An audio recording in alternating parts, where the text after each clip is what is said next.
In Surat AlAhzab. We're coming to the end of it. Today, basically, based on how much time actually we have to talk, we'll probably get down to the end of the page and we'll have one more page left. So we'll be done Surat AlAhzab definitely before Ramadan, that's a given.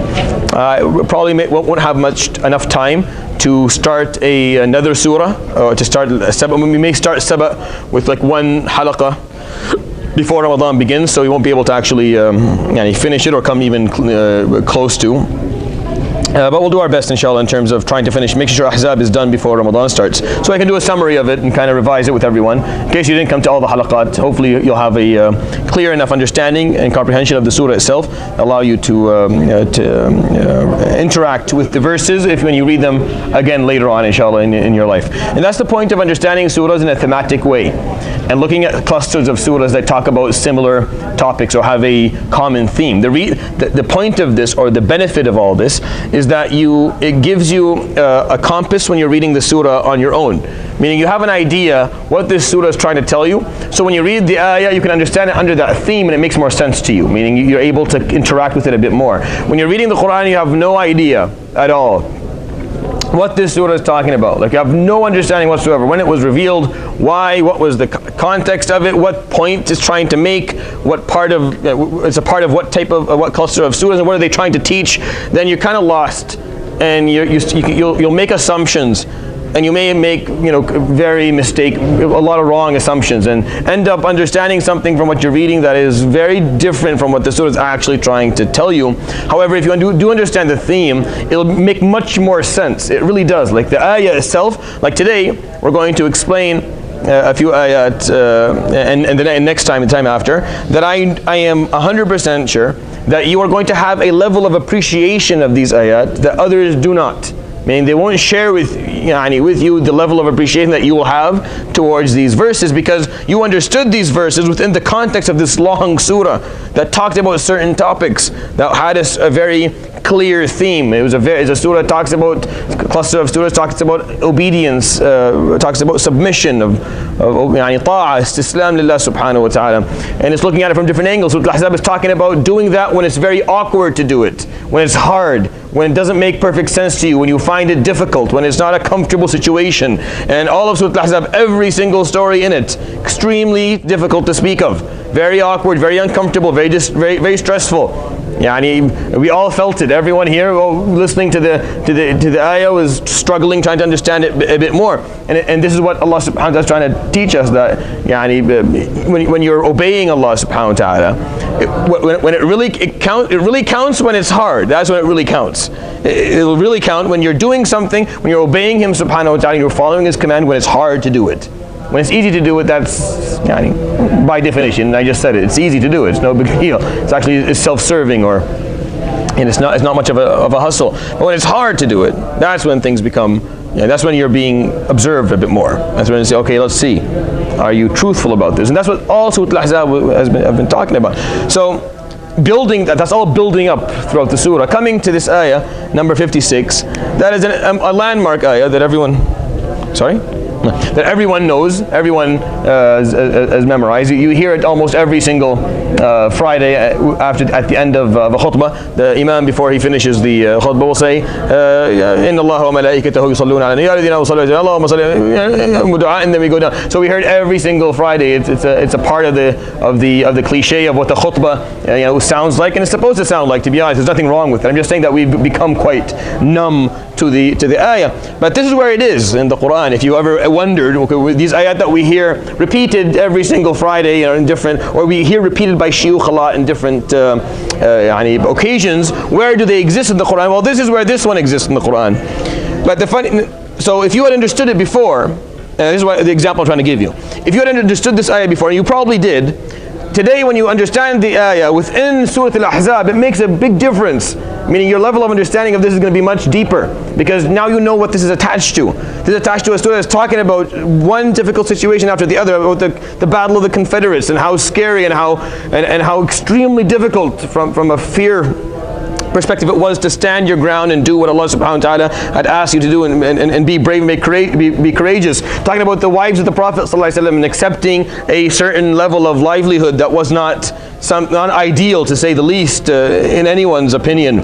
Talking about the Prophet ﷺ's issue of revealing his marriage to Zainab, who was the ex-wife of Zayd, who was adopted son, and this problem that was difficult for him. So I said he was not comfortable talking about this. There was a lot of backlash to come from it. Talking about what is halal specifically to him, sallallahu alaihi wasallam, and not halal to everyone else, and what was made haram specifically to him and not to everyone else, alayhi wasallam. Entering his own home, talking about his relationships with his wives and the relationship with the Sahaba, and who can come into his home and who can't, and how they're supposed to behave about it. There's a lot of things that are hard to talk about and not comfortable. But after all of that, this ayah is there. So if you remember, after the first cluster of verses that talked about the Prophet ﷺ feeling distress to the fact that he had to talk about his marrying Zainab, something that he وَتُخْفِي فِي نَفْسِكَ مَا اللَّهُ مُبْدِيهِ, that he had hidden and wished that didn't have to happen. Right? After that, immediately Allah subhanahu wa ta'ala gave us an ayah that talked about his status. Ya ayyuhan nabiyyu inna arsalnaka shahidan mubashiran wa nadhiran wa da'iyan. We talked about that and how those ayats focused on his status, sallallahu alayhi wa sallam. Well, here, after also a number of ayat that talked about what was made halal to him, alayhi salatu wasalam, specifically, what was made haram to him specifically, sallallahu alayhi wa sallam, about what was happening in his home, regarding people visiting him and interaction they had with his wives and what people thought about, which is a very hard thing to talk about. After all that came another ayah that talked about his status, sallallahu alaihi wasallam, but in a way that was unparalleled in the Quran. I mean, there's no similar ayah to this one in the Quran anywhere else that you look. I mean, this is the only place where subhanahu wa ta'ala speaks, he speaks subhanahu wa ta'ala about as-salah ala Rasulillah sallallahu alaihi wasallam. Something that we do all the time, alayhi salatu wasalam. Every time his remembrance is brought into a sitting or someone talks about the Prophet, you say, Allahumma salli wa sallim wa barak sallallahu alayhi wa sallam. It comes out naturally. Well, where do we get this from? This daily activity, right? It connects us right back to ayah number 56 within Surat AlAhzab, that is understood within this big theme of ayat that talked about obeying Allah subhanahu wa ta'ala, specifically when it's well, how does this ayah fall under all of that, by the way? When you think about it, how does it fall under all of that? I mean, how does this ayah fall on, how does it work with the rest of the verses of Surat AlAhzab and the theme that Surat AlAhzab has within it, which is talking about obeying Allah subhanahu wa ta'ala when it's difficult to do so for whatever reason, because difficulty comes in different forms. Some of it is financial, like we saw with his wives, alayhi salam's choices. Some of it is physical, meaning you're scared for yourself. Some of it is social. Alayhi salam feared the backlash of what they were going to say about him. Some of it is more personal, between you and someone else, and not knowing, would feel embarrassed to tell people that you need to leave. You've been here for 3 hours sitting around, I need my time, you need to go home, and they would just sit and keep on sitting, and his wives would be in the room, and it would be very awkward for them as well. Some of this was very personal, so you look at it works in every way. Some of it was political, talking about the removal of Bani Qurayza from Medina, if you remember, within the ayat that talked about the Confederates. So there's a lot of different aspects to the difficulties we're talking of. So where does this fall in? This is a remedy. This is just like Ya alladhina amanu dhkurullaha dhikran kathira. If you remember when we talked about those ayat, we said this is the remedy. This is how it makes it easier. You want to be able to make it easier? You want to be able to accept the word of Allah subhanahu wa ta'ala, the command of Allah subhanahu wa ta'ala, for that to become easier for you, especially specifically when you feel it's difficult, well then you need to do a lot of dhikr. A lot of remembrance of Allah subhanahu wa ta'ala will make that easier. It's like an iron. It just irons it all out. All the wrinkles are gone. Just keep on remembering Allah subhanahu wa ta'ala in the both ways we talked about. Whether within your daily routine, in terms of your decisions and your choices and how you go through life. You don't make a decision, you don't make a choice without remembering Allah subhanahu wa ta'ala. Or in terms of just doing the act of dhikr, the worship of dhikr, where you do tasbih and do istighfar and you do... This is what will make it easy. The more you do this, the closer your heart is to Allah subhanahu wa ta'ala, the less awkward and difficult these choices are going to be. You're not going to struggle with them anymore. And this is a continuation of that remedy. This is to strengthen again. What is one of the types of dhikr that we have? in the deen. Tahleel is one, say La ilaha illallah is one, and istighfar is one, and tasbih, and hawqala, and hasbala. All these are different ways of doing tasbih and dhikr and remembrance and invocations. One of them is salah ala Rasulillah sallallahu alaihi wasallam, and it was taken specifically here in Surat AlAhzab. It was pointed out as a different concept than everything else. It was given its own little spot. This is how this is going to help you the most. Salah ala Rasulillah sallallahu alaihi wasallam. You were given the command in this ayah because this is what's going to help you do the most. It's going to help you become someone who accepts and obeys and submits to the will of Allah subhanahu wa ta'ala easier than everyone else, quicker. You're much more flexible. You don't struggle as much as everyone else. You don't find as much distress. There's not as much haraj. The word haraj that we saw time and time again coming in the Quran, in the surah itself. You're not going to find that haraj. What should I do? Do a lot of salah ala Rasulillah sallallahu alaihi wasallam. Do a lot of that and that'll help. What? Well, and we'll talk about the meaning in a moment, because you say, is it just saying the words and that'll fix the problem? Well, just like I told you, dhikr is two things. Saying the words and then there's the actual remembrance. You coming up to the decision and you stop and you say, is this something that would please Allah or not? And you think about that for a moment and you make sure you factor that into your decision and into your choice every day, right? That's the practical part. And then there's actual act of worship, which is doing the tasbih. The same thing applies here. The same thing applies when we're talking to the act of salah ala Rasulillah sallallahu alaihi wasallam. So we're going to read the ayah, or 3 ayat in a row, and then I'll talk about the meanings of Allah ta'ala in a bit more detail. أعوذ بالله من الشيطان الرجيم. بسم الله الرحمن الرحيم. إن الله وملائكته يصلون على النبي.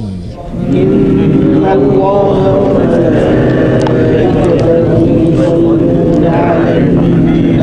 So whenever you stop at a ya that has a shadda, you have to make it sound the way I did. على النبي. Nabi. So it's not nabi. Nabi. Nabi means the ya, there's only one ya and it has sukoon on it. So it's not ala nabi. It's ala nabi.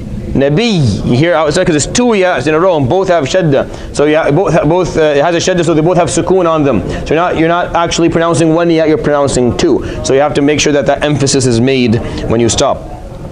يا أيها الذين آمنوا صلوا عليه وسلموا تسليما.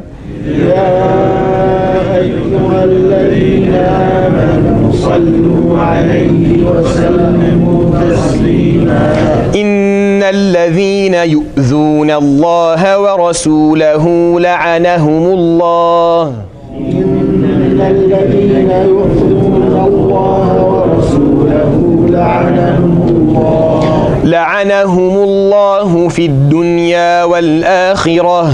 لعنهم الله في الدنيا والآخرة. وأعد لهم عذابا مهينا. وأعد لهم عذابا مهينا.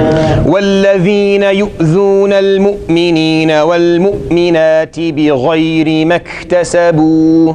والذين يؤذون المؤمنين والمؤمنات بغير ما اكتسبوا فقد احتملوا بهتانا وإثما مبينا. فقد احتملوا بهتانا وإثما مبينا. Another concept of why another reason for why this ayah is here is because if you go through the stories just one more time, most of the stories, if not all of them, have within them the Prophet ﷺ as an active player. I mean, he's a part of every story. That's not the case in every part of the Quran. When we recited Surat Al-Kahf, the last surah that we recited, ﷺ was not a part of any of the stories. Correct? He wasn't a part of any of the stories. All the stories were remote to him, ﷺ, as a person. Every story in Surat Al-Ahzab, the Battle of the Confederate, he was in it, he was there. We talked. The second story was talking about his wives, ﷺ. You know, obviously he's there. It's his wives. The third story was his marriage to Zainab, who was the ex-wife of Zayd, so he's there. The fourth story was talking also about what was made halal to him specifically, haram for him specifically, that in his home. So it's very, very much revolving around things towards him, sallallahu alaihi wasallam, as the ultimate example, sallallahu alaihi wasallam, as someone who obeyed Allah subhanahu wa ta'ala and submitted to His will when things were extremely difficult. Now the surah looked at other things as well, like sidetracked in different, as it went along. But the main thing, the main concept, the main example of someone who was capable of submitting when things were difficult was Rasulullah sallallahu alaihi wasallam. Does that make sense? So since he's the person who does it the best, that's why he has to be the one that we take as our example. And that's why within the surah we had لَقَدْ كَانَ لَكُمْ فِي رَسُولِ اللَّهِ أُسْوَةٌ حَسَنَةٌ. That's why that ayat also existed in this surah as well. Because if you're going to take a role model, you're going to take a role model based on the fact that he did the job really well when it was really, really hard. When it was extraordinarily difficult to do so. It's not a big deal if you can get things done when it's easy to get things done. You don't really know the person at that point. Just kind of, yeah, you're just lucky so far. It happens a lot in life where you go through life and you just end up coexisting with someone in their good times or at their best, at their prime. So you think they're awesome, but you haven't seen them, going through a nose dip. Yeah, you didn't see them on the other side of the slope, right? And that's where it counts. And these ayat here talk about alayhi salatu wasalam being in those situations of fear, of lack of finance, of being spoken about openly, socially, of suffering personally with his surrounding, the people in his life. We're watching him sallallahu alaihi wasallam and seeing his character and seeing his choices and seeing the way that he behaved. Like we said, things were made halal for him that he did not take. Right? We recited the ayat, He has made halal for you this and for you that, Ya Rasulullah. He didn't make any of those, he didn't take any of them. We're getting to watch him sallallahu alaihi wasallam as that example. So this ayah is here also to tell us that he is the example you take regarding this specific topic, or this topic in general, which is a big one. You want to see someone perform when it's really hard, then look at him sallallahu alaihi wasallam and you will find what you're looking for. He is the person to keep your eyes out for him. He's the one who's doing it. He's the one who's actually upholding his ethics, his values, and his morals, and continuing to perform the way Allah subhanahu wa ta'ala required him to and asked him to, no matter how bad and difficult and awkward and uncomfortable things became for him sallallahu alaihi wasallam. And we miss that so much because of how consistent he is. We miss it because of how consistent he is. We fail to remember the actual circumstances he was going through. Does that make sense? When you see someone always performing, you don't think to look into his circumstances. It's only when they fail when you start asking about their situation, in their environment. When they fail, like, what was happening? Oh, I can see why he failed. I understand. He was going through a divorce, he just got fired, he was extremely sick, someone was in his family who died, whatever. You understand that. But when someone's always performing, you never ask. If you're working with a coworker and every day they show up at the same time with a big smile, they work really hard, they get their work done. For 20 years, you'll never think of going into any detail. If he's an employee that's working for you, or a supervisor that you don't have a close relationship with, you wouldn't think of wondering about it, because they're not doing anything out of the normal. Alayhi salatu wasalam was consistent with his values all through his life, to the point that we stopped looking at the circumstances behind the man. And that took away a lot from understanding the man himself, alayhi salatu wasalam, the person, and how extraordinarily difficult that is. How extremely difficult, how almost impossible it is to do. For you to maintain the same attitude, the same outlook, the same perspective, the same level of performance, the same ethics and values and morals in the way you treat people, all through your life. It's only possible if nothing changed in your life. If you're always young, healthy, financially well off, and just everything has to be really working for you all the time for this. And even then, you always have that sloppy day. There's always that garbage day where you just wake up and you're just pissed off at everything. It's everything you're just not happy. Why? I don't know why. I'm just not happy. Just don't push my buttons today. You saw a bad dream and forgot about it by the time you woke up, and it just left that sour taste in your mouth. You look at the Prophet ﷺ, just his consistency is remarkable. And this is why this surah is here, teaching us how to submit to Allah when it's hard. Okay, well, look at the Prophet ﷺ. Remind yourselves, this was all happening in his life. Now you understand why these stories were there. Because when you think about why would that story of him withholding the information of him marrying Zainab be here? Like, why would that ever come in the Quran? So that we know that he was a human being who had these problems, who would be given a command and it would struggle with it. It's hard. How do I tell people this? If I tell them, what are they say about me? How do I deal with the backlash of this? It hurt. وَتَخْشَى النَّاسَ وَاللَّهُ أَحَقُّ أَن تَخْشَاهُ. And you revere people's opinions, and you should only revere Allah. He's the only one worth of reverence when it comes to this. Not to talk about him making a mistake, but more to understand that he was going through difficulties on a daily basis. The fact that he maintained his character and his mission and his message throughout his life is remarkable. It's unparalleled, and I don't know anyone else who's capable of doing it. But we miss that a lot because of the fact that we just don't pay attention. I've always asked the question, do you realize when Khadija died, who was in his house when she died? See, when we think about it, we think, oh yeah, well, maybe Kulthum isn't. No, he had Kulthum, he had Fatima, he had Ali, he had Ja'far, he had Zayd, and he had the two kids of Khadija, Hind and Hala. There were 7 kids in the house when Khadija died. He had to keep all of them, teenagers and younger, and he had to take care of all of them, sallallahu alaihi wasallam. And they're not all biological brothers and sisters. I understand what this is what he was stuck with. We don't. For anyone else, is that not a life-changing story? I understand what I'm saying. For any person else sitting here, if you're stuck with 7 kids, most of them aren't yours. 2 of them are yours. The rest aren't yours. Like you didn't give birth to any of them, they're not your biological sons or daughters. Isn't that a life-changing story? Wouldn't you be like on Oprah? You're the guy who took care of kids. You're not. Yeah, you'll be a big deal.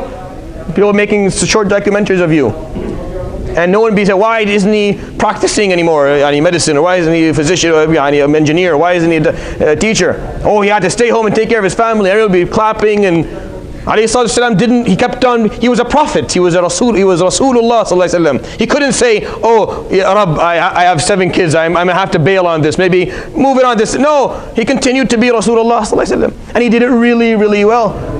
He did it so well that you and I missed the fact that this was happening. Are you understanding what I'm saying? Like he did it so well that we stopped. We didn't know about this. We never thought of it. We didn't take the time to think about that concept, that he actually, for a certain period of time, was a single father for a house of 7. 5 of them weren't his. That's a big deal. There's a lot. I don't know. I can't imagine anyone else being able to do that. But I think that's why this ayah is here in this surah specifically. You want to learn from someone, learn from him, sallallahu alaihi wasallam. Learn from how he continued to. He kept on doing it, kept on pushing, kept on doing his part. You didn't notice. You wouldn't know. Most people didn't. Most people didn't know what was going on. The Quran came and exposed most of these things. Another example is this. Now I understand the ayah we read last time a bit more. No one knew how extremely uncomfortable he was when people stayed for 3 or 4 hours in his home. They didn't know it. Right? They thought he was enjoying their company. As they sat hour after hour after hour in his house, and he is tired and he hasn't slept all day, he hasn't seen his wife all day, he hasn't relaxed. They didn't know. The Quran had to come and say, get out. Get out and put the hijab in front of his wife so that it's not uncomfortable for them either. The Quran had to come and put out a couple of rulings for him, sallallahu alaihi wasallam, and regarding him, because people didn't understand. Because that's the level of character and manners that he possessed, alayhi salatu wasalam, in his own character. And that's why this ayah is here. Inna Allah, indeed Allah, wa malaikatahu, and his angels, yusalluna ala nabi. Is there something similar to that we read? If you go back maybe to, so if you go to just a page and a half before, to ayah number 43, right? هو الذي يصلي عليكم وملائكته. When he talked about the remedy of doing dhikr, يا الذين آمنوا اذكروا الله ذكرا كثيرا وسبحوه بكرة وأصيلا, telling us how to fix the problem. And then هو الذي يصلي عليكم. If you do that, you understand that when you remember him, when you can perform invocations and you do tasbih and you do dhikr, Allah subhanahu wa ta'ala himself will send his blessings upon you, and his malaika will do the same. And then this is brought back again to specify for him, sallallahu alaihi wasallam, and for us. It's more for us. One of the Sahaba once asked, Ya Rasulullah, kam aj'alu laka min salati, when I do tasbih and dhikr, how much do I do for you? Like how much do I do Allahumma salli ala Muhammad wa ala ali Muhammad wa sahbi Muhammad wa Allahumma salli Sayyidina Muhammad wa ala sahbihi ajma'in, in whatever form or phrase you would like to use. So what percentage do I use of that فقال ما أردت, whatever you like. قال أجعل لك الثلث or الربع first, do I do a quarter, like 25% of it? فقال إن فعلت وإن زدت فخير. لا بأس, it's good, but if you do more then it'll be better. فقال فأجعل لك الثلث يا رسول الله, then I'll do a third. فقال خير وإن زدت فخير, it's good, and if you do more then يعني it'll be more خير for you. فقال أجعل لك النصف, then I'll do a half. Half of my dhikr will be يعني صلاة على رسول الله. قال إن خير وإن زدت فخير, and if you do better, you do more, you'll get more خير as well. أجعل لك الثلثين, I'll do 2/3. قال وإن زدت فخير, if you do more, there's more خير. قال أجعل لك صلاتي كلها يا رسول الله, do I just spend my whole time doing صلاة? قال إذن يغفر ذنبك وتكفى همك. And if you do that, then your sins will be forgiven and your hum will be taken away, and your distress, making your distress will be relieved, right? Then the stress. Understand from this that Salah Nabi is better than istighfar or tasbih. No, that's not. They all serve different purposes. So every tasbih has its own. Just like in Salah, every movement has its own purpose. But this is this type of a hadith, and what we're reciting here in the surah is more just to emphasize something that it has a very, very large value. And if you took any of the tasbihat and any of the adhkar and only did them, and only did that one tasbih and did it well, then you would reap the benefits of that. You would take the benefits of that in your life, definitely. And when you do Salah ala Rasulullah sallallahu alaihi wasallam, you will take benefits that are maybe more unique to a situation that we need help in as Muslims living in the time that we're living in. Yes. Can I just ask, what is the difference between hum and huzn? Huzn is sadness. Hum is whatever causes anxiety. So hum is when you're anxious or when you worry about something. Whatever's worrisome for you is hum. Huzn is just sadness, if you're sad, right? So huzn, hazan, that's when you're just upset, regardless of the reason. Hum is when you're worried about something, when you're carrying a responsibility that maybe others aren't carrying, or you're feeling it weigh down on you a bit more. There are two ways to understand this ayah. When he says يُصَلُّونَ عَلَى النَّبِي, that Allah subhanahu wa ta'ala, indeed Allah and his angels do salah ala nabi, upon the Prophet. Well, Allah subhanahu wa ta'ala's salah is different than the angels, and we talked about that last time when we talked about the ayah number 43 in the surah. هو الذي يصلي عليكم وملائكته. The salah of Allah subhanahu wa ta'ala to send His blessings and His mercy and His love and His tawfiq and His facilitation to a servant. And the malaika's salah is dua, to make dua. And we recited a number of different dua that exist in the Quran that the malaika would say for mu'mins. الذين يحملون العرش ومن حوله يسبحون بحمد ربهم ويستغفرون للذين آمنوا ربنا وسعت كل شيء رحمة وعلما فاغفر للذين تابوا واتبعوا سبيلك. So go to the first couple of ayahs in Surat Al-Ghafir, and you'll find that there's a dua that the malaika say to those who are to the Muslims. That's their form of dua, or that's their form of salah. Now, why is the word salah used like that? Because the word salah is the largest word of all. In terms of a relationship that you have with Allah subhanahu wa ta'ala, whether it's invocations, whether it's supplication, you're doing dua, whatever it may be, all those words are a bit more specific. But the word salah is the umbrella word that all this falls under. And that's why we call what we do salah. That's why we call it salah. Because the umbrella word has to have the concept of relationship. If you are doing invocation, if you're doing tasbih, meaning you are magnifying Allah subhanahu wa ta'ala, that is a form of relationship between you and Him. If you do istighfar, you ask for forgiveness, that is a different type of relationship. If you make dua, you're asking for something specific, that's a different type of relationship. So and so on and so forth. As you go, everything you do is a different aspect of the relationship you have with Allah subhanahu wa ta'ala. And that's why the word salah comes from the root word sila. Sila means connection. That's all sila means, connection. That's why silat al-rahim is having strong relationships with your family members. That's what it means. And so the concept of salah is connection, is relationship. That's what it means. So in Allah wa malaikatahu yusalluna ala nabi, they strengthen their relationships with the Prophet. In whatever form their strengthening of the relationship comes in whatever form it comes in. And Allah subhanahu wa ta'ala's form of strengthening relations is different than the malaikas, is different than us. You don't do salah ala Rasulullah. You ask Allah subhanahu wa ta'ala to do salah ala Rasulullah. Say Allahumma salli ala Rasulullah. Right? That's one way. So you ask Allah subhanahu wa ta'ala to send His blessings and His love and His mercy towards the Prophet. But is there a way for you to do salah? Ya ayyuhalladhina amanu, oh those who believe, sallu alayhi, right?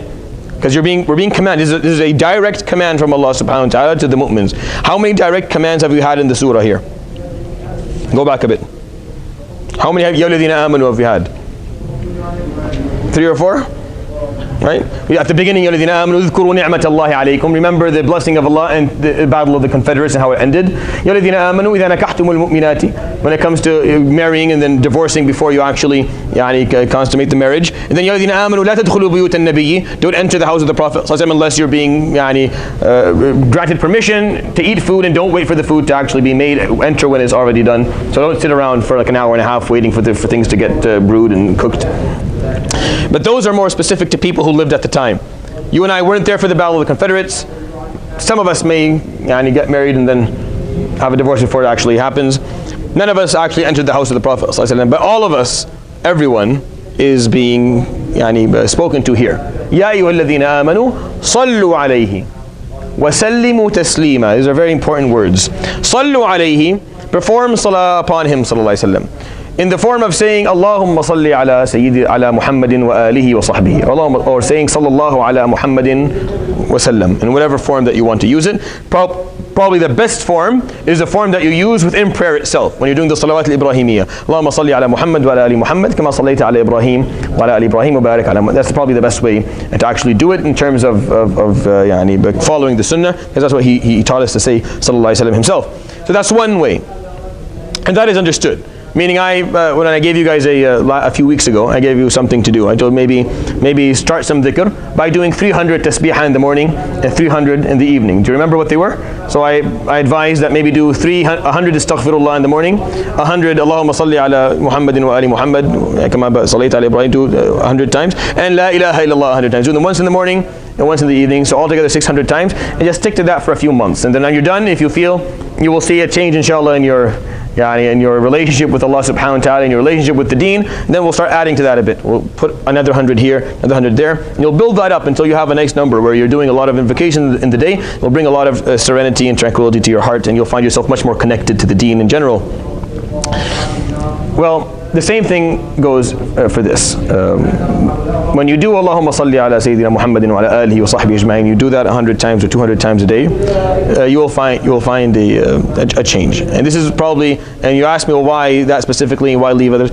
I've tried them all, and by far the one that has the most barakah is this. And you'll find them all. You'll do tahleel, and you'll do tasbih, and you'll do them all. You will find nothing that has more barakah than doing salah ala Rasulullah sallallahu alaihi wasallam. Because the connection is much bigger. Why? Because you're talking to Allah subhanahu wa ta'ala. You're not speaking to him sallallahu alaihi wasallam. You're speaking to Allah. Allahumma. That's what you're saying. Allahumma. So you're speaking to Allah, and you're asking Allah subhanahu wa ta'ala to increase the one whom he loves the most subhanahu wa ta'ala. So not only is it beneficial to you, is showing the respect that you have to the one who Allah subhanahu wa ta'ala told you to respect the most. He is the most beloved to Allah subhanahu wa ta'ala sallallahu alayhi wa sallam. So when you show love to him, this is something that Allah subhanahu wa ta'ala appreciates and loves more. So it strengthens the connection. That's one way.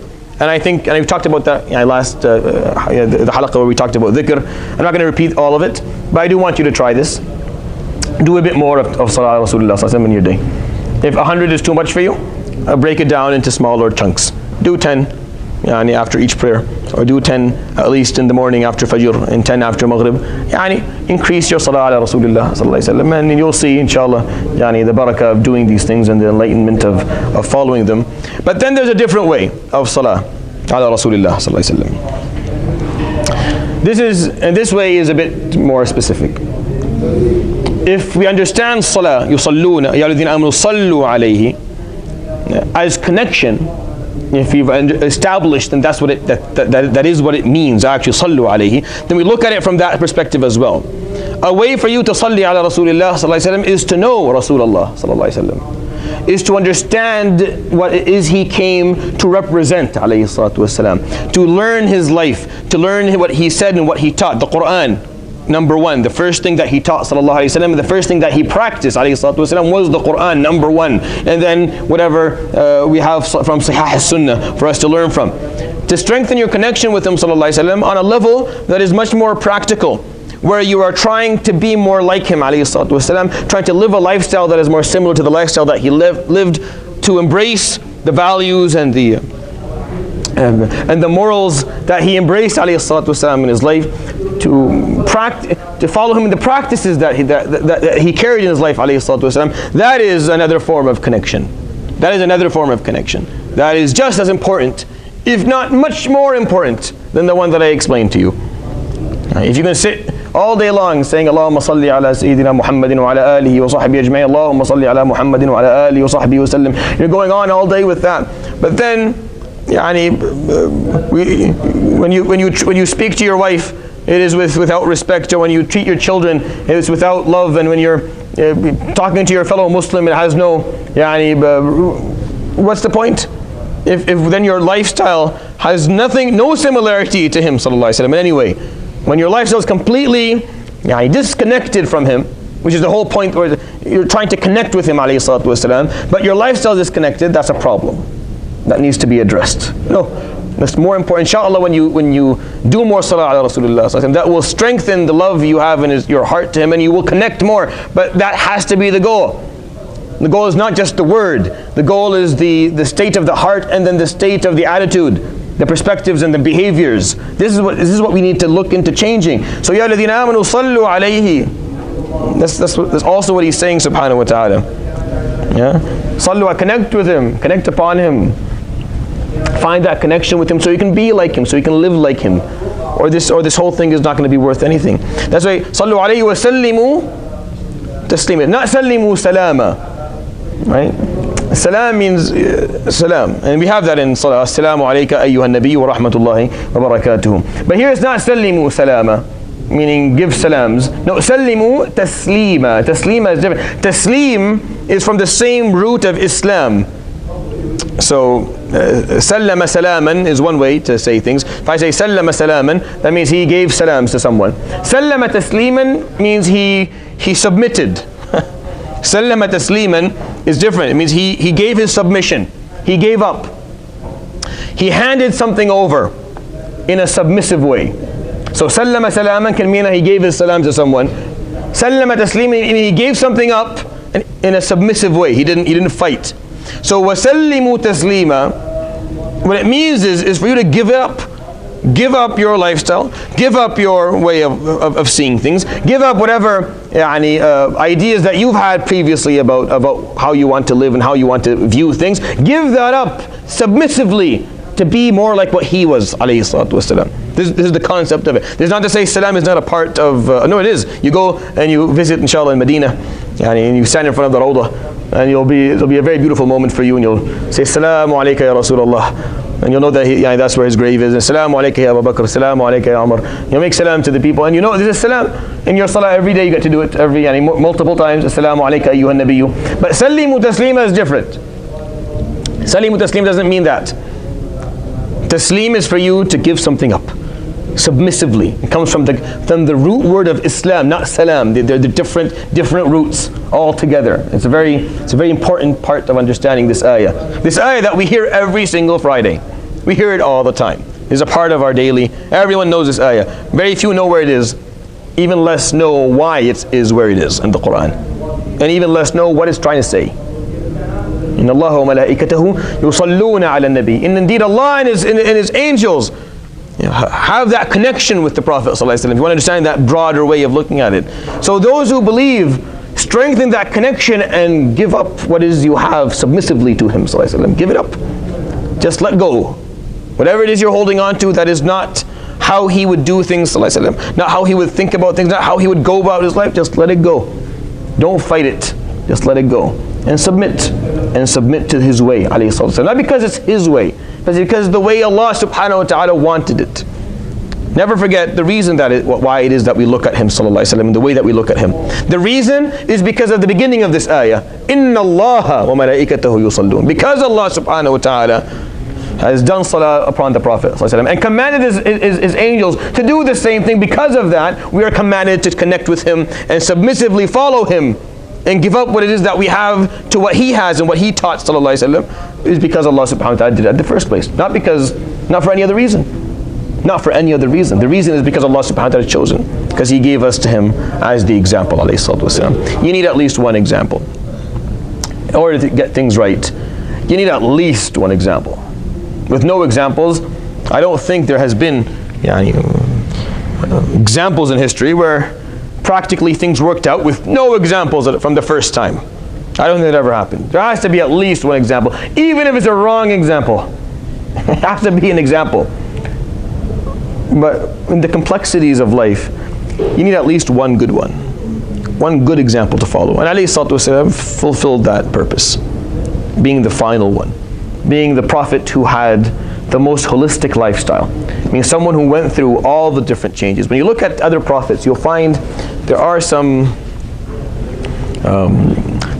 very visible differences.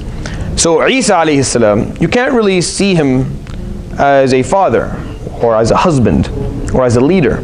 Alayhi salatu wasalam, a great prophet, but he didn't fulfill those roles. So it's hard for you to see him doing that. When you look at Musa alayhi salam, we couldn't see him in certain parts of his life dealing with Sahaba, I mean having people where he was focused on teaching or focused on educating. Alayhi salatu wasalam spent all his time basically in a tug of war, either with Fir'aun or with Bani Israel. The whole time it was just conflict. There was very little building. At the end of the day, he did not have a country, alayhi salatu wasalam. When you look at Sulaiman and Dawood alayhi wasalam, you cannot see them as struggling individuals in a society. People can't find enough money to feed people in their house. You can't see them like that. And so on and so forth. And as you take on examples, you'll find there's something missing for each prophet. Something just not there. Probably the most holistic, similar to him, sallallahu alayhi wa sallam, is whom? Who would you think? Ibrahim alayhi salam, who was the Prophet sallallahu alayhi wa sallam's idol. Yani when alayhi salatu wasalam was told to take a role model, he was told, فَاتَّبِعْ مِلَّةَ إِبْرَاهِيمَ حَنِيفًا. And then you look up to Ibrahim alayhi salam. So everyone has an example. For us, it's always going to be him sallallahu alayhi wa sallam. And the reason is because the importance of the aspects of life that are fulfilled within Surat AlAhzab. Him being able to continue to perform the way Allah subhanahu wa ta'ala willed and wanted when things were extremely difficult to do so on every level, whether physically, financially, socially, or personally, which are the examples that Surat Al-Ahzab gave us in terms of awkwardness, distress, and lack of comfortability, or lack of comfort. So, Inna Allah wa malaikatahu yusalluna ala nabi.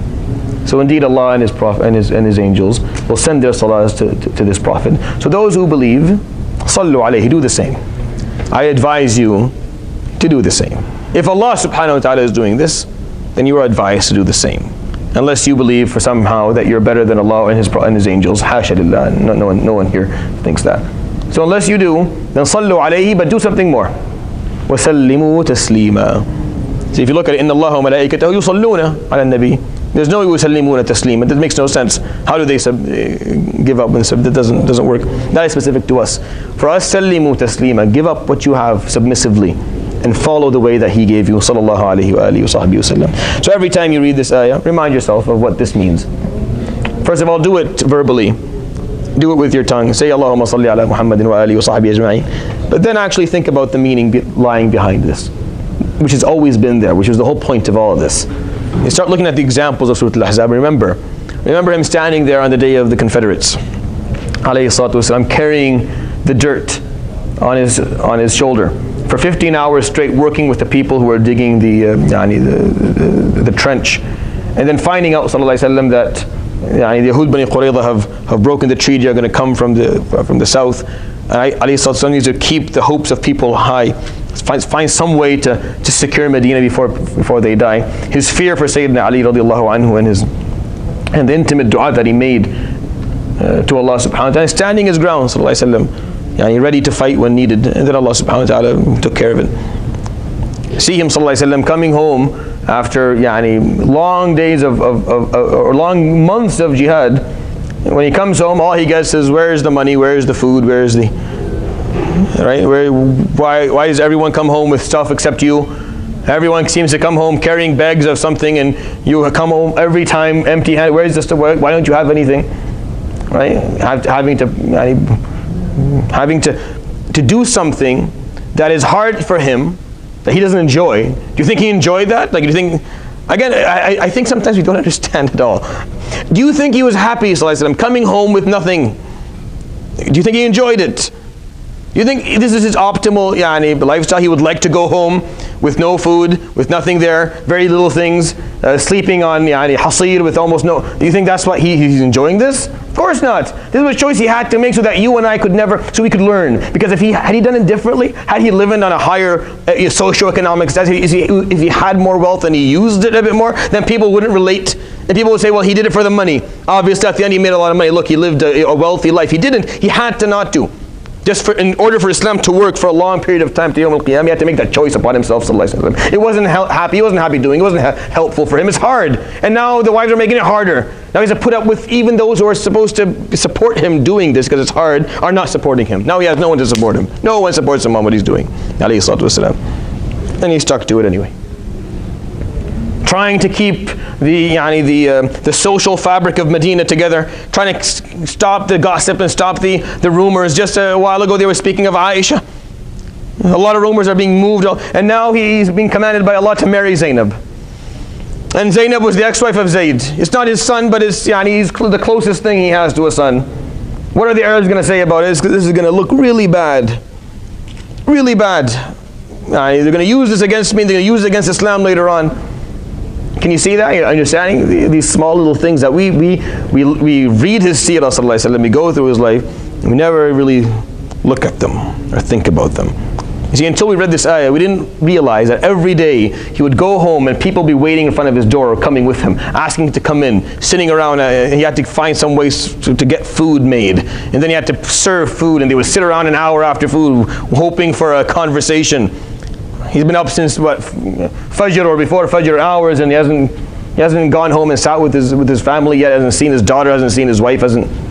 He had to put up with all of that, and maintain his character, and maintain his manners, and maintain his relationship with people, and do the job, and teach, and lead, and all of that. When you look at the surah, it becomes very clear. You can see why this ayah is here. It's hard. It was very difficult. These are hard things that he had to go through, that he had to carry, ﷺ, and we got to see him how he maintained his character throughout the whole thing, which is why this ayah is here. So specific meaning is إن الله وملائكته يصلون على النبي يا أيها الذين آمنوا صلوا عليه وسلموا تسليما, as an ayah at the end, towards the end of Surat AlAhzab, is not randomly put there. It's just a random ayah that existed because, well, it sounds similar at the end. Taslima, muhina, mubina. It's all the same, so that's why it's there. No, the ayah is there for a specific reason. We're being taught something here. We're being given some guidelines and some bullet points from Allah subhanahu wa ta'ala that we have to see, you have to understand. You have to spend some time contemplating upon. What's in it for us? Ya ayyuhalladhina amanu, sallu alayhi wa sallimu taslima. That's our part.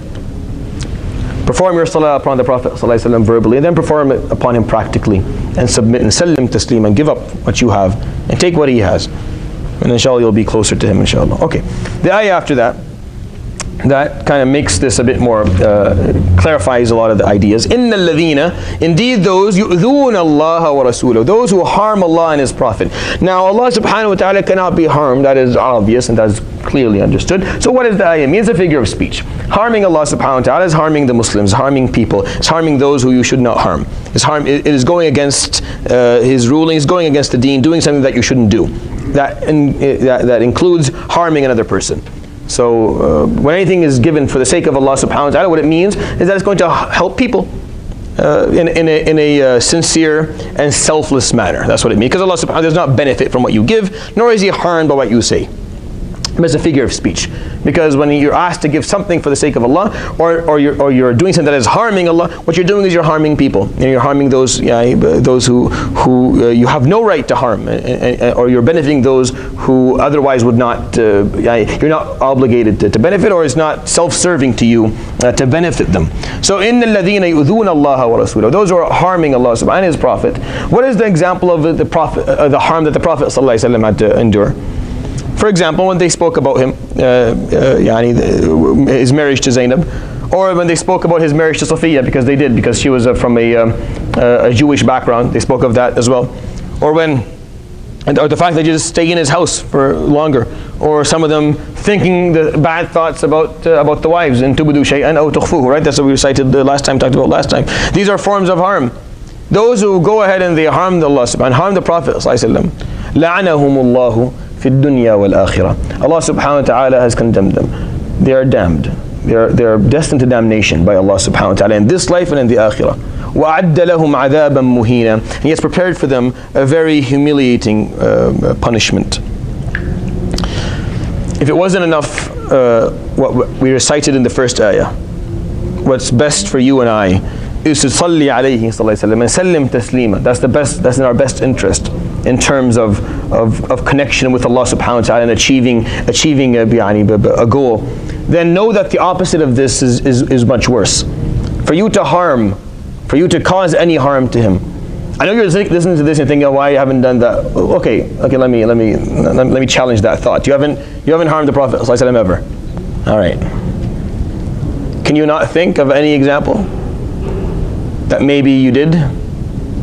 Maybe you didn't do it physically, but has anything you done at any point caused any harm to him sallallahu alaihi wasallam or to Allah subhanahu wa ta'ala? Maybe a behavior that you had that was later on labeled as, oh, look what Muslims do, and now Islam is being labeled as something very negative because of a negative thing that you did, and you caused harm, you brought harm upon. Again, it's figure of speech. You can't harm Allah. That's what the ayah is saying. You can't harm him, but it's a figure of speech. You brought on bad consequences. Right? So you brought it on to Allah subhanahu wa ta'ala. Obviously you can't do that literally, so it's a figure of speech. And obviously, and the same thing goes for the Prophet because he's not here. But maybe is there an example in that? Of course, there's a lot of examples in the Quran. وَلَا تَسُبُّوا الَّذِينَ يَدْعُونَ مِن دُونِ اللَّهِ فَيَسُبُّوا اللَّهَ عَدْوًا بِغَيْرِ عِلْمٍ. Don't curse idols. That's what the Quran says. Do not curse idols. Why? Because then those who love these idols will curse Allah with no knowledge, because you curse their Lord, so they'll curse yours. The Prophet ﷺ teaches us, مَا لِلرَّجُلِ يَسُبُّ أَبَاهُ وَيَسُبُّ أُمَّهُ. Why the worst man or the horrible thing is for someone to curse his own father and his own mother. So the thing, Ya Rasulullah, مَنْ يَسُبُّ أَبَاهُ وَيَسُبُّ أُمَّهُ. Who would do this? No one does this. Of course, for Arabs, for us, I don't know. I've seen it more often than I would like to admit. But back then, you never do that because that's your heritage, that's your lineage.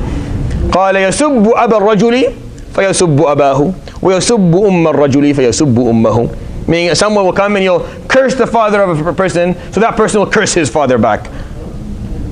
Are you saying the example? So harm, Islamically speaking, is not only direct forms of it, it's also indirect forms of it.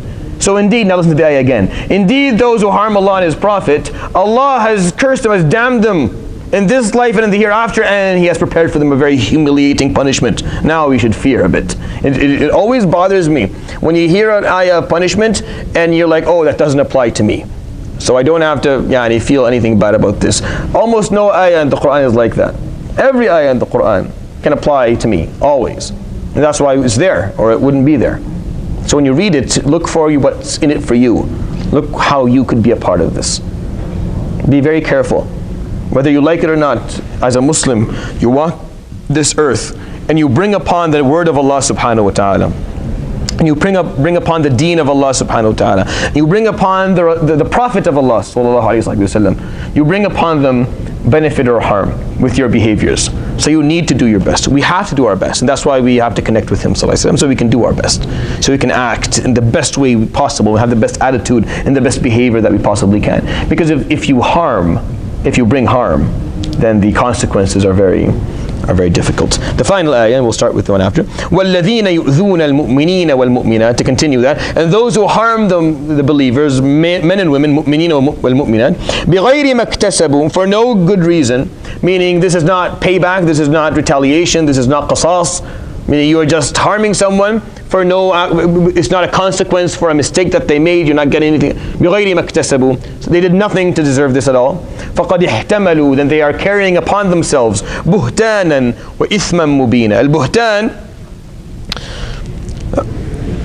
there's something called ghiba and there's something called buhtan. Ghiba is when I talk about you behind your back about something that you actually did. You did something wrong and I caught you, and I go tell my friend, he did this. Can you believe it? That's ghiba. He actually did it, so I'm not lying. And that's, of course, is like eating the flesh of a dead, of his dead corpse. So it's a disgusting idea, and it's haram on every level, Now, if I talk to you about something he did that he didn't do, like I say, oh, he did this, and I'm just making it up, that's called buhtan. And that's what they did towards Aisha radiallahu anha. And here, فَقَدْ احْتَمَلُوا بُهْتَانًا. This is buhtan. This is at the same level. They are carrying upon themselves a level of buhtan. I mean, they're doing something that has no justification for it all. وَإِثْمًا مُبِينًا, and a very clear level of sin. Those who harm the believers, men or women, with no good reason, with no proper justification, and they're carrying upon themselves a level of buhtan. They are breaking every rule. Meaning morally they have sunk, they have fallen to the lowest of the lows, and they are carrying a very clear level of sin, or a clear amount of sin. إِثْمًا مُبِينًا. No one can help you once you cross that red line. There's a red line, there's two red lines. There is shirk, do not perform shirk, ever. Just don't do shirk. Make sure that's very clear to you what it means. Make sure you understand tawheed within its very its deep essence of the meaning, so that you can maintain tawheed of the belief in the oneness of Allah subhanahu wa ta'ala, understanding who Allah subhanahu wa ta'ala is, who the deity is, what that means, and maintaining that. And the other red line is do not harm. Don't harm people, whether it's direct or indirect. Be very, very careful. You may not do good, but do not do harm. And the Prophet ﷺ explained that many, many times. He said, يصبح كل امرئ منكم وعليه صدقة وعلى كل سلامة من الناس صدقة. He said, everyone owes صدقة in life. فقال يا رسول الله, what if I have nothing? فقال أمرك بالمعروف ونهيك عن المنكر صدقة. Command what is good and discourage what is not. فقال فإن لم أستطع, I can't do that even. I am so ignorant. And I'm horrible, I don't know how to speak, I don't know how to communicate, I'm not the right person to do that. فقال تبسمك في وجه أخيك صدقة. Then smile at people. فقال فإن لم أفعل, I can't even do that. I am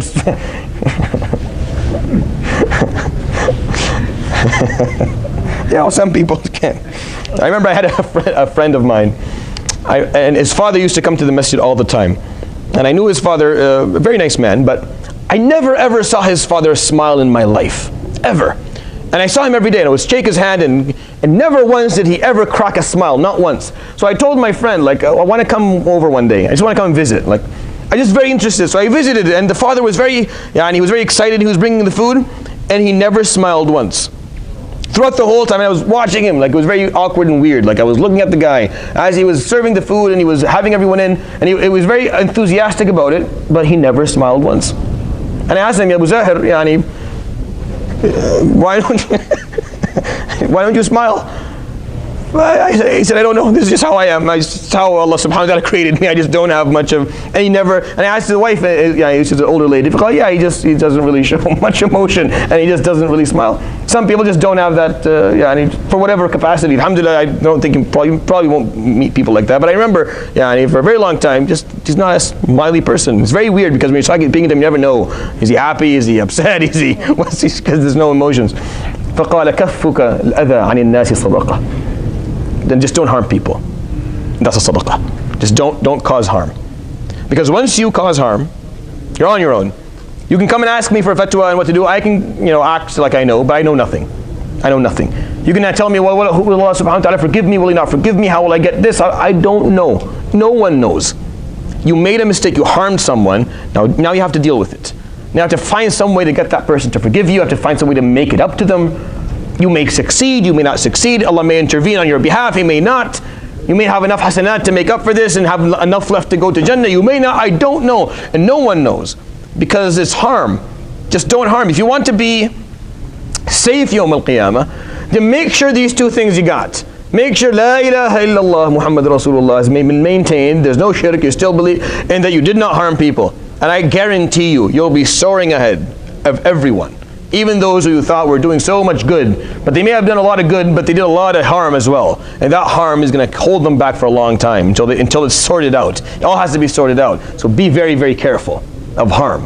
That's why إِنَّ الَّذِينَ يُؤْذُونَ اللَّهَ وَرَسُولَهُ, those who harm Allah and His Prophet, and الَّذِينَ يُؤْذُونَ الْمُؤْمِنِينَ وَالْمُؤْمِنَاتِ, and those who harm the believers, men or women, They're carrying buhtan, they're carrying a level of ethical problems that they can't, it's too much, there's no justification for this, there's no way for us to explain it, and it's clear sin. Just don't do it. Just be very careful. We forget that sometimes. We think Allah subhanahu wa ta'ala will forgive everything except shirk. Yeah, He'll forgive everything. But what about those who you harmed? You see, we forget that. He won't forgive. He can do anything He wants, subhanahu wa ta'ala, jalla jalalullah. But He won't forgive your part of a mistreatment. If I come and I hit my brother here, and I say, Ya Rabb, forgive me for hitting my brother. He may forgive me, but the question is, did you forgive me? If you didn't forgive me, then I'm not off the hook until you do. Allah subhanahu wa ta'ala is very ghafoor rahim, He's very merciful, but human beings are not. Human beings are very stingy with their emotions and their liabilities and what's theirs. There's the last ayah, last verse that is a part of it, the last chapter of the surah, before the finale, before the summary of the surah, which comes next time inshallah. So this is the last command that he was given, sallallahu alaihi wasallam, the last awkward and difficult and uncomfortable command that will come in the surah regarding the issues that were discussed is here. We'll recite it inshallah, explain it before the Iqamat al-Isha. يا أيها النبي قل لأزواجك وبناتك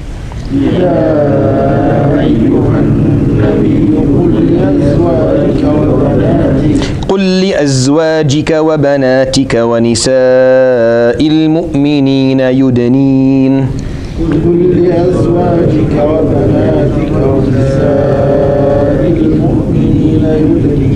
يدنين عليهن من جلابيبهن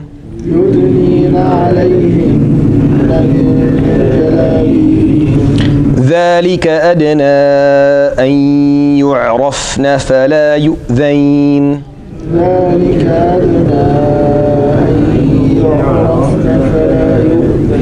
وكان الله غفورا رحيما. O Messenger, O Prophet of Allah, tell your wives and your daughters, وَنِسَاءِ الْمُؤْمِنِينَ, and all the women believers. So, and that's, you can see now why that's there, because the ayah before, or last time, we're talking specifically about his wives, sallallahu alaihi wasallam. If you remember, إِذَا سَأَلْتُمُوهُنَّ مَتَاعًا فَاسْأَلُوهُنَّ مِنْ وَرَاءِ حِجَابٍ. That was specific to his wives. Here, the clarification has been made that the next command is not just for your wives or just for your daughters, but however for all the Muslim women, believing women of Islam. يُدْنِينَ عَلَيْهِنَّ مِنْ جَلَابِيبِهِنَّ, for them to bring closer to themselves or to dress with jalabib. Now the word jilbab and the word khimar and the word hijab are all three different words that exist in the Quran that are important that we understand. The word hijab is the umbrella word. It is the concept of there being a barrier between the eyesight of one gender to the body, the physical appearance of the opposite. So it exists for men and it exists for women. So it's for both.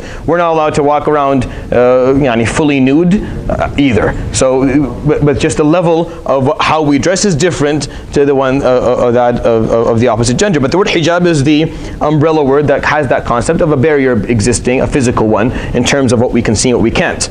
Khimar is what it means in Arabic is the cover of the head. In the Surat Al-Nur, وَلْيَضْرِبْنَا بِخُمُرِهِنَّ عَلَى جِيُوبِهِنَّ. Al-jayb is this area here. So this is called al-jayb. So what the Quran is saying is they should take their khimar, the cover of their head, and they should cover the opening that is of their necks and their bosom. Jalabib, al-jilbab is also the cover of a head, but it's a cover of the head that sometimes you'll see, if you've ever seen your mother or your grandmother stand up for prayer, they have this this huge piece of cloth. It just has an opening for the head.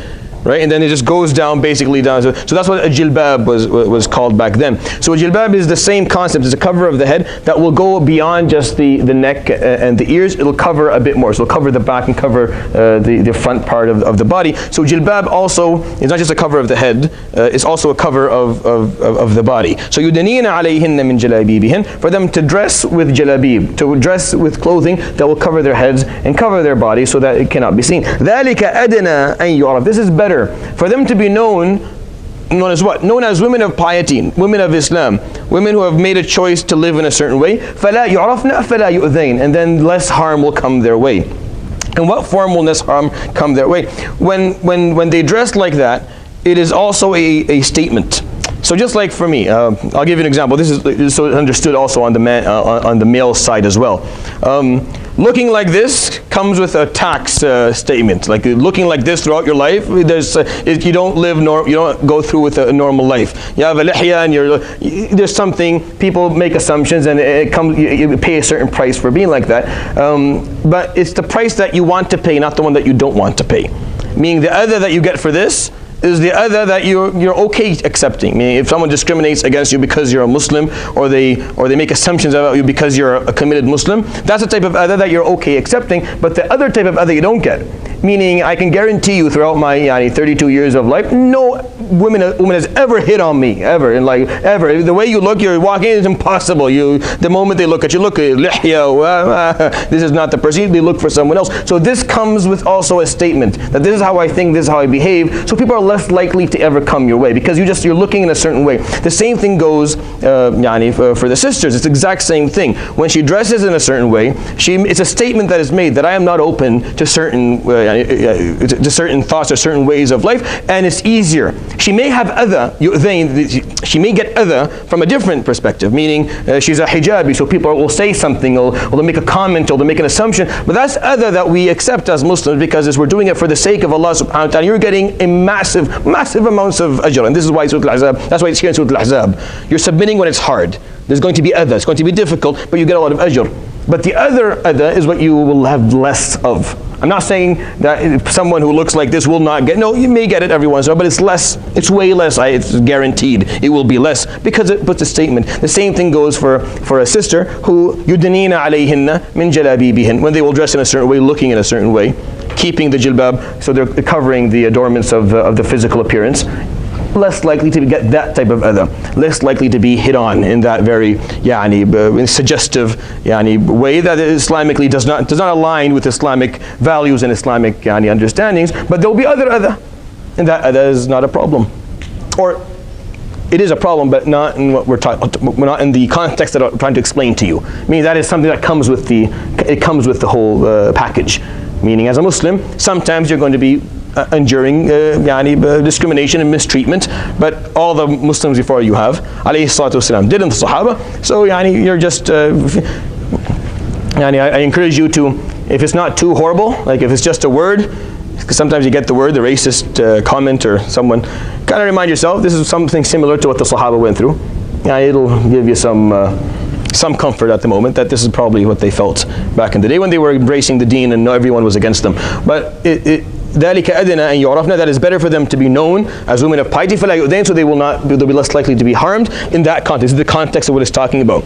Meaning they're suggesting a statement of piety, and that means those who don't have it will be less likely to harm them. Just like, and it works for men and it works for women as well. Yes? This jilbab, part of the culture at that time of before Islam? Yeah, it's fine. So I'll explain again. Hijab is the umbrella word of a barrier between the eyesight of one gender and the physical appearance of the other.